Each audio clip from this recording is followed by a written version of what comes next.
Hi guys, welcome back to another video. HPPSC junior office assistant IT का examination जो आपका 22 जून 2025 को examination conduct हुआ था, इसका जो है रिटन एग्जामिनेशन का जो रिजल्ट है वो आउट हो चुका है। अब इसका स्किल टेस्ट के लिए जो कैंडिडेट्स क्वालिफाई किए गए हैं, इनकी लिस्ट यहाँ पे जारी कर दी गई है। देखिए, ये जो junior office assistant IT group C trainee के लिए ये जो एग्जामिनेशन कंडक्ट हुआ था, इसमें भी जो न्यू पॉलिसी है ट्रेनी के तहत ये भर्ती हो रही है। इसमें 2 साल का जो है आपका ट्रेनी पीरियड रहेगा, यानी आप ट्रेनी कहलाएंगे, आप एम्प्लॉय नहीं होंगे। ओके, 2 साल के बाद फिर से आपका एक टेस्ट होगा, जिसके बाद आपको रेगुलर कर दिया जाएगा उस टेस्ट के बेस पे। इसमें टोटल 6 पदों के लिए जो ये एग्जामिनेशन कंडक्ट हुआ था, इसमें अनरिजर्व की 3 सीटें हैं, एससी की 1 सीट है, ओबीसी की 1 सीट है और ईडब्ल्यूएस की यहाँ पे 1 सीट के लिए एग्जामिनेशन कंडक्ट हुआ है। ये अब यहाँ पे जो कैंडिडेट्स यहाँ पे शॉर्ट लिस्टेड हुए हैं, इनकी रोल नंबर की लिस्ट यहाँ पे दे दी गई है, आप आराम से देख सकते हो। टोटल 127 कैंडिडेट यहाँ पे डॉक्यूमेंट वेरिफिकेशन से पहले जो स्किल टेस्ट होगा, ओके, स्किल टेस्ट जो आपका टाइपिंग टेस्ट होगा, उसके लिए चयनित हुए हैं 127 कैंडिडेट 6 पदों के लिए। ओके, एग्जामिनेशन की जो प्रोसेस है वो 3 स्टेजों में है। पहले जो स्क्रीनिंग टेस्ट और सब्जेक्ट एप्टीट्यूड टेस्ट था वो आपका एक ही दिन हो गया था, 22 तारीख को।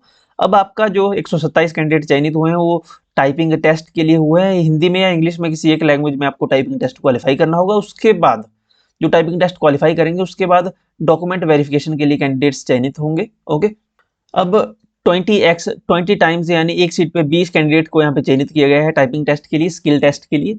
अब स्किल टेस्ट के लिए जो प्रोसेस रहेगी वो, अगर आप इंग्लिश में करना चाहेंगे तो 30 वर्ड्स पर मिनट आपको टाइपिंग टेस्ट करना पड़ेगा यहाँ पे क्वालिफाई, और अगर हिंदी में करना है तो 25 रहेगी स्पीड। ओके, 20 WPM हिंदी में, और इंग्लिश में करना है अगर तो इंग्लिश में 30 WPM। ओके, 127 कैंडिडेट्स में से जो टाइपिंग टेस्ट क्वालिफाई करेगा, स्किल टेस्ट क्वालिफाई करेगा, उसके बाद यहाँ पे डॉक्यूमेंट वेरिफिकेशन के लिए, जैसे किसी कैटेगरी में अगर 3 सीटें हैं, 3 से कम ही है, जैसे 1 से 5 के बीच में जो सीटें हैं, सभी 1 से 5 से बीच में ही है, तो यहाँ पे 1:2+2 के हिसाब से यहाँ पे कैंडिडेट चयनित होंगे। जैसे जन रिजर्व में 3 सीटें हैं, तो अनरिजर्व में यहाँ पे 1:2 यानी 8 कैंडिडेट्स यहाँ पे चयनित होंगे अनरिजर्व में। ओके, डॉक्यूमेंट वेरिफिकेशन के लिए, डीवी के लिए, और ऐसे ही होंगे क्योंकि 6 से ज़्यादा तो सीटें हैं नहीं, टोटल 6 ही सीटें हैं।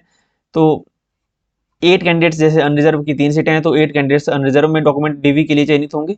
ओके, जो टाइपिंग टेस्ट क्वालिफाई करेंगे और जिनका स्कोर ज़्यादा रहेगा उसके बाद। ओके, फाइनल सिलेक्शन कैसे होगी? फाइनल सिलेक्शन होगी आपकी जो आपके मार्क्स आए हैं पेपर 2 में। ओके, तो ये सभी कैंडिडेट्स जो भी स्किल टेस्ट के लिए चयनित हुए हैं, आप सभी को मैनी मैनी कॉन्ग्रेचुलेशंस। पीडीएफ ये टेलीग्राम पे शेयर कर दी गई है। और जो आपका टाइपिंग टेस्ट का जो शेड्यूल डेट है टेंटेटिव, वो 4 अगस्त को आपका टाइपिंग टेस्ट होगा। यहाँ पे डेट मेंशन कर दी है 4 अगस्त को। ओके, 2025 को आपका, यानी नेक्स्ट मंथ आपका टाइपिंग टेस्ट, स्किल टेस्ट हो जाएगा। तो अपनी प्रिपरेशन कंटिन्यू रखें। All the best. कोई अपडेट आएगी इसके रिगार्डिंग तो हम आपको अपडेट कर देंगे। टेलीग्राम, व्हाट्सअप, इंस्टाग्राम, इन सभी के लिंक वीडियो के डिस्क्रिप्शन और पहली कमेंट में हमने मेंशन कर दिए हैं, तो वहां से आप फॉलो कर सकते हो। ये पीडीएफ भी टेलीग्राम पे शेयर कर दी है। अगर आपका कोई क्वेश्चन है तो आप इंस्टाग्राम पे हमें मैसेज करके पूछ सकते हो। मिलते हैं नेक्स्ट वीडियो में। Thank you so much.